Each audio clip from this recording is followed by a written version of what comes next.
Ata paisaxes como estas chegaron os romanos hai case 2 milenios. Aquí en Pena do Corvo agóchase o túnel de Montefurado ou Boca do Monte. Testemuño dunha obra de enxeñería única nos tempos do emperador Traxano que deixou a súa fonda pegada en terras quiroguesas.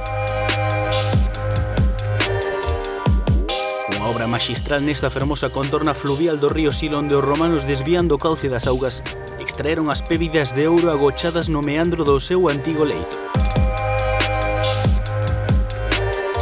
Unha excavación de 120 metros de lonxitude e 20 metros de ancho para facer pasar a auga e recoller así cos limos e arxelas do fondo do río descuberto o preciado froito dourado. Esta explotación aurífera romana en forma de V conta na actualidade cunha lonxitude de 52 metros, 19 de ancho e unha altura media de 17 metros, logo de ser derrubado parte do túnel no ano 1934 tras un enorme rial.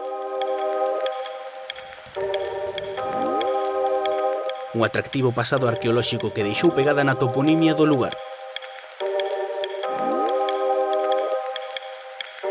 Unha das maravillas da historia de Galicia é un elemento fundamental nunha das maiores concentracións de arte románico do continente.